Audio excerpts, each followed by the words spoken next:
Okay, let's unpack this. Let's do it. When you hear the name Montreal and you think high-tech industry, one thing probably comes to mind. Aeronautics. Commercial flight. Exactly. Everyone knows it's a massive global player. But what our sources are highlighting is a far more complex picture. Right. It's this idea of a double pole of excellence. A double pole. So it's not just civil aviation, it's also the equally specialized, colossal budget world of defense and security, DNS. And that distinction, it really changes everything. I mean, Yeah. our mission in this deep dive is to dissect why having both of these industries in one place gives Montreal such a unique edge. And for you listening, this isn't just about economics, it's about geography. It is. How do these high-tech factories, the R&D labs, and that very specific high-income workforce, how do they physically redraw the map of the city? We're talking real estate, neighborhood development, that kind of thing. Exactly. Long-term land use planning. It's a fascinating case study. And let's just establish the scale we're dealing with right off the bat. It's staggering. So the research confirms Montreal is the third global aeronautics hub. Yeah, only trailing Seattle in the U.S. and Toulouse in France. Big ones. Titans of the industry. And that global position really starts with civil aviation. That sector laid the foundation for everything. Right. So let's look at those foundational pillars. This reputation wasn't built on, small startups. No, not at all.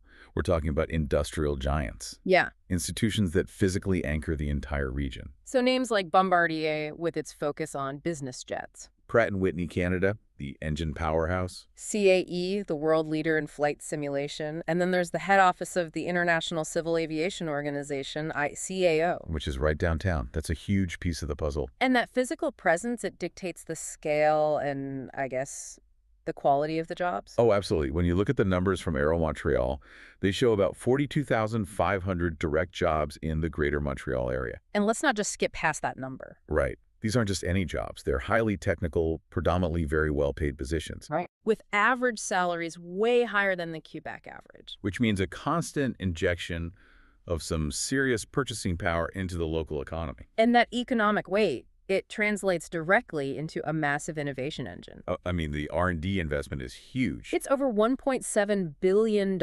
annually. And that's just in the civil sector.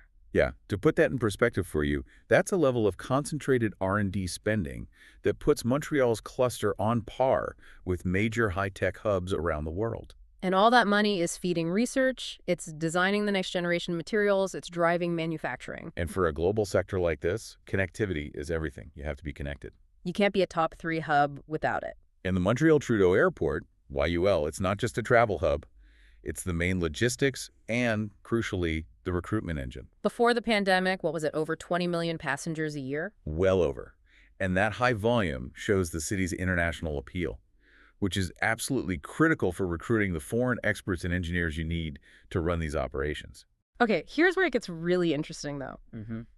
If civil aviation is the established engine, the sources are basically saying that the defense and security sector is the supercharger. It's the unfair advantage, the multiplier effect. Tell us about that. What is that multiplier? The synergy is the key.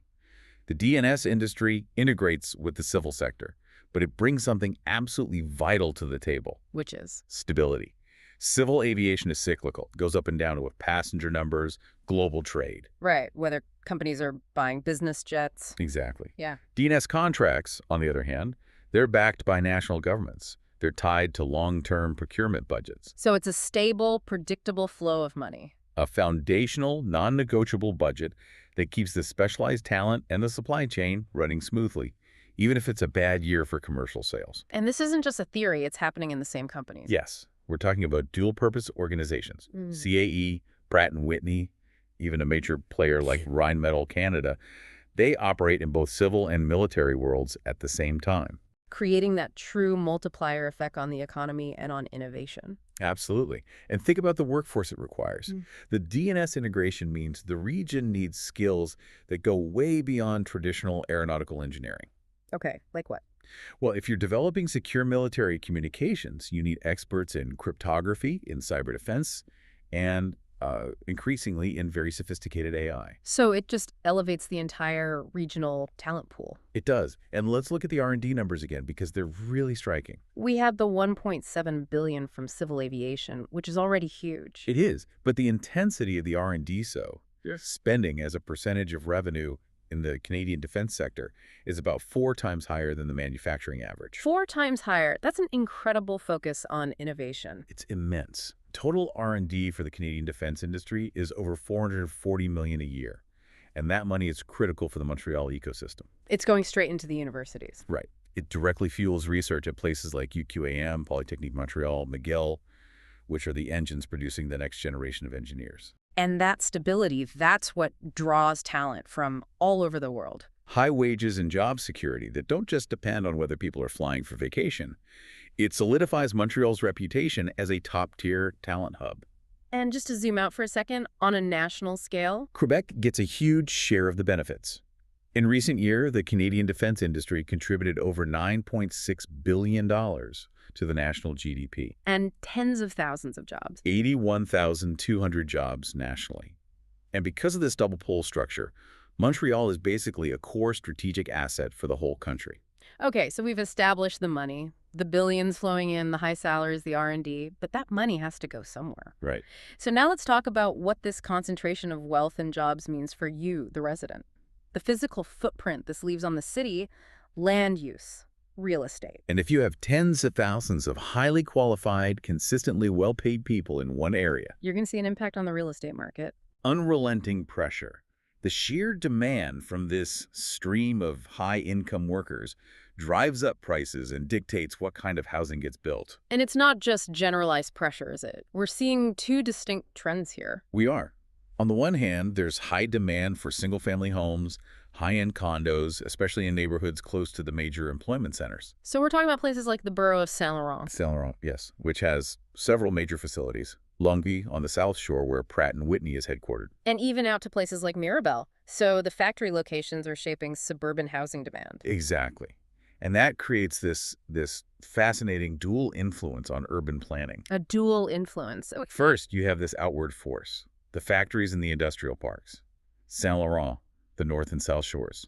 They act like magnets, traction pulls. So they force peripheral urbanization, they pull development outwards, You get entire employment-centric communities popping up around them. which means city planners can't just, slap down homes. They need to plan for essential services. Where do the kids of these 42,000 workers go to school? Where is the affordable housing? And critically, how do you get efficient public transit out there? Right. And then what's the inner force? That's the support for central densification. The presence of ICAO's global head office downtown, plus all the related engineering and finance offices. That drives demand for condo-type housing in the urban core. Precisely. And that consistent high-end demand helps justify and fund major investments in heavy transportation.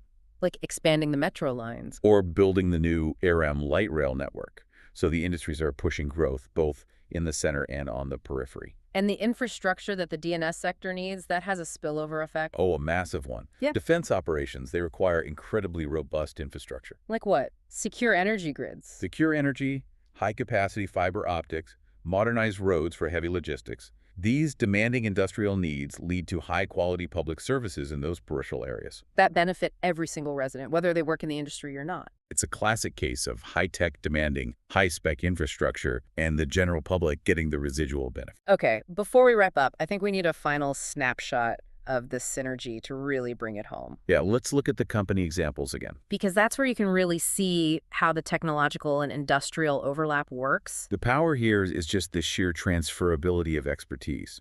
It's almost instantaneous between the sectors. So take CAE, the simulation giant. Okay, they build a hyper-realistic cockpit simulator for a military fighter jet, All right.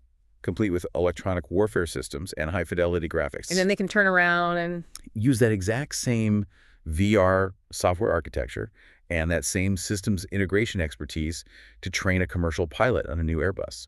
The IP is dual use from day one. Or the engine guys, like Pratt and Whitney, Canada. It's the same principle. They supply powerful engines for commercial regional jets and business aircraft. But they also supply similar reliable engine tech for military helicopters. And the design team can take lessons learned from a high-efficiency commercial engine, say its material science, and apply it directly to a military platform that needs stealth or extreme durability. And it goes both ways. Constantly. L3 Harris is another great example.